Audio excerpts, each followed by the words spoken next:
Hello viewers, আসসালামু আলাইকুম। আজকে আমরা 3D টেক্সটের নতুন আরেকটি ডিজাইন সম্পর্কে দেখাবো। চলুন শুরু করি।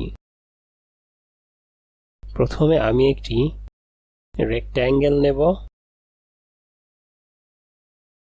তারপর একে কন্ট্রোল 2 দিয়ে লক করে দিলাম। এখন আমি টাইপ টুল থেকে একটি টেক্সট নেব,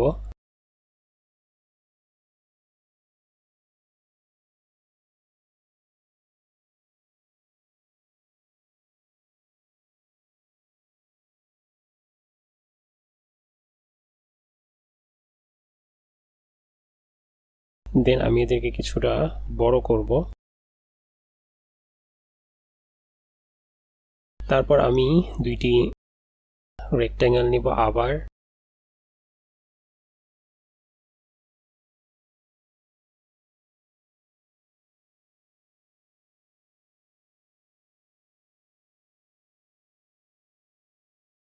এই রেক্ট্যাঙ্গেলটিকে আরেকটি কপি করার জন্য আমি ট্রান্সফর্ম থেকে রিফ্লেক্টে যাব, তারপর কপিতে প্রেস করব। দেন এই দুইটি রেক্ট্যাঙ্গেলকে একসাথে সিলেক্ট করে এইখান থেকে শেপ বিল্ডার টুল নেব, নেওয়ার পর এই অপশনগুলোর মধ্যে ক্লিক করব। তারপর এখানে আরেকটি ক্লিক করব, এখানে আরেকটি ড্র্যাগ করে ক্লিক করব। দেন এই অংশটি আমি ডিলিট করে দেব, এই অংশটুকু ডিলিট করে দিলাম। তারপর এই অবজেক্টটির এই 4টি পয়েন্ট ডিরেক্ট সিলেকশন টুলের মাধ্যমে আমি কিবোর্ডের শিফট বাটন প্রেস করে সিলেক্ট করছি। 4টি পয়েন্ট একসাথে সিলেক্ট হওয়ার পর আমি এদেরকে কিছুটা রাউন্ড করে দিব। ওকে, দেখুন আমাদের একটি হার্ট অবজেক্ট ক্রিয়েট হলো। এখন আমি এই অবজেক্টটির নাইফ টুলের মাধ্যমে দুইটি ভাগ করে নেব।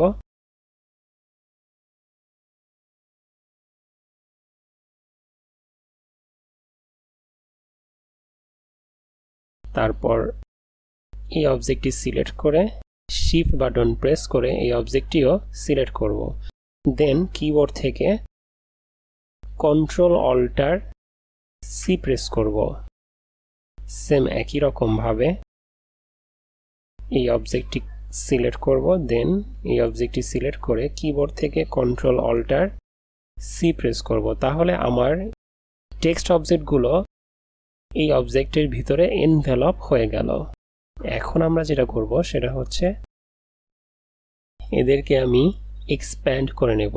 অবজেক্ট থেকে এক্সপ্যান্ড করে নিলাম, তারপর এদেরকে সিলেক্ট করে আবার শেপ বিল্ডার টুল দিয়ে আমি এদেরকে কিছুটা শেপ করে নেব। এতে আমার পরবর্তীতে কাজ করার সময় কোনো প্রবলেম হবে না। ওকে, তারপর এই দুটি অবজেক্টকে একসাথে আমি সিলেক্ট করে কিবোর্ড থেকে অল্টার শিফট বাটন প্রেস করে কিছুটা ড্র্যাগ করে ছোট করে দেব।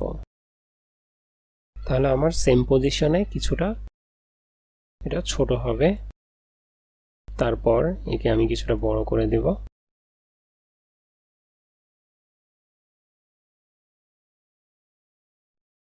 এখন আমি এটিকে সুন্দর করে দেখানোর জন্য, যাতে আমার ডিজাইনটি সুন্দর দেখায়, তার জন্য আমি এই কিছুটা সাইজ করে নেব। তো সাইজ করার জন্য প্রথমে আমাকে যেটা করতে হবে সেটা হচ্ছে ডিলিট অ্যাঙ্কর পয়েন্ট টুলের মাধ্যমে এখানে যেই পয়েন্টগুলো আছে এক্সট্রা, এগুলোকে ডিলিট করে দেব। সেম একই রকম ভাবে এটিরও যে পয়েন্টগুলো আছে সেটি ডিলিট করে দেব। না, এটির কোনো পয়েন্ট আমাকে ডিলিট করতে হবে না। ওকে, এখন আমি ডিরেক্ট সিলেকশন টুলের মাধ্যমে এই দুটো পয়েন্টকে কিছুটা উপরে উঠাবো।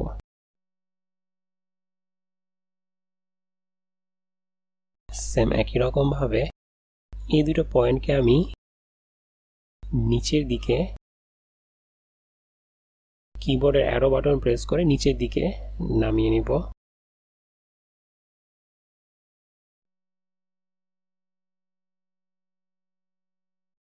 এখন এই কার্ভ অপশনটিকে আমি ডিলিট করার জন্য এখান থেকে আমাকে অ্যাঙ্কর পয়েন্ট টুল সিলেক্ট করে এই হ্যান্ডেলগুলোর উপরে ক্লিক করতে হবে। তাহলে আমার এই কার্ভ অপশনগুলো ডিলিট হয়ে যাবে। আমার ডিজাইনটির জন্য কোনো কার্ভের প্রয়োজন নেই তাই। তারপর ডিরেক্ট সিলেকশন টুলের মাধ্যমে একে আমি আরেকটু কিছুটা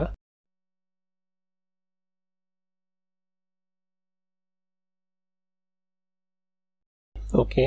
তারপর এই ওয়াইকে আমি সেম একই রকম ভাবে ডিরেক্ট সিলেকশন টুলের মাধ্যমে সিলেক্ট করে অ্যাঙ্কর পয়েন্ট টুলের মাধ্যমে এইখানে যে কার্ভগুলো তৈরি হয়েছে এগুলোকে ডিলিট করে দেব।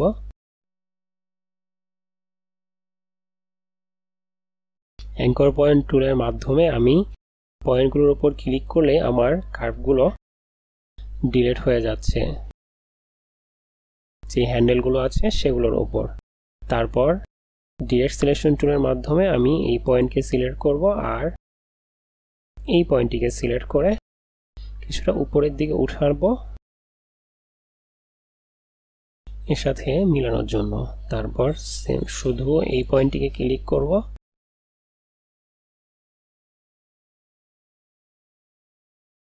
ওকে, আমাদের ডিজাইনটি মোটামুটি হয়ে গেছে।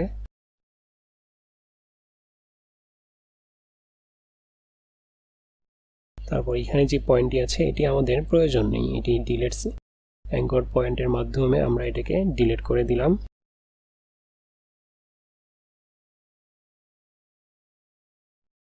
ওকে বন্ধুরা, আমাদের মোটামুটি ডিজাইনটি হয়ে গেছে। এখন আমরা যেটা করব সেটা হচ্ছে এই সবগুলোকে একসাথে কন্ট্রোল জি দিয়ে গ্রুপ করে নিব।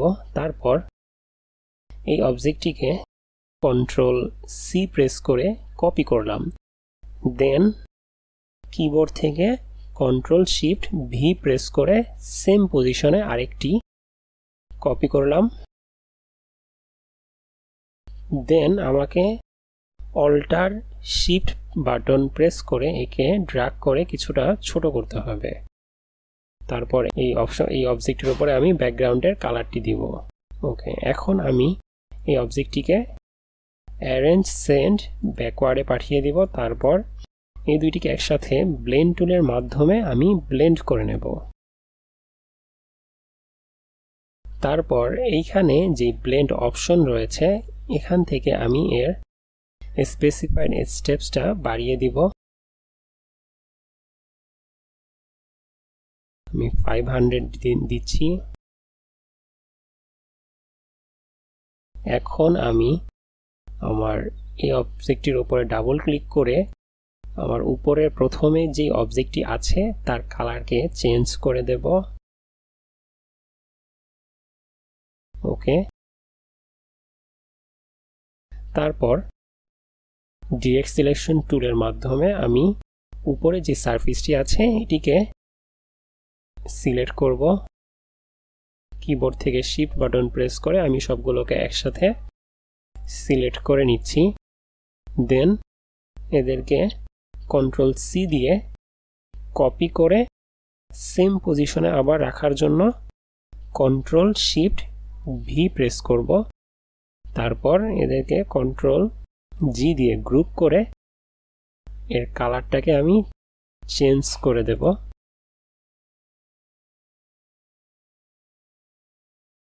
ওকে বন্ধুরা, এখন আবার কন্ট্রোল শিফট ভি প্রেস করব, তাহলে আরেকটি কপি আমার এখানে তৈরি হবে।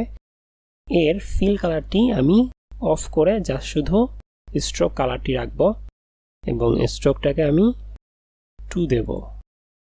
ওকে, দেখুন বন্ধুরা, আমাদের একটি ডিজাইন মোটামুটি তৈরি হয়ে গেছে। এখন আমি একে কন্ট্রোল জি দিয়ে গ্রুপ করে নিলাম। তারপর একে অ্যালাইন করছি। ওকে, ডান। বন্ধুরা, এইভাবে আমরা একটি পারফেক্ট ডিজাইন করতে পারি। এই ডিজাইনটি আমরা চাইলে কোনো টি শার্টের উপরে ব্যবহার করতে পারবো। তো এই ছিল আজকের আমাদের ভিডিওটি যদি ভালো লেগে থাকে অনুগ্রহ করে আমার চ্যানেলটি সাবস্ক্রাইব করুন, লাইক দিয়ে আমার চ্যানেলের সাথে থাকুন। ধন্যবাদ।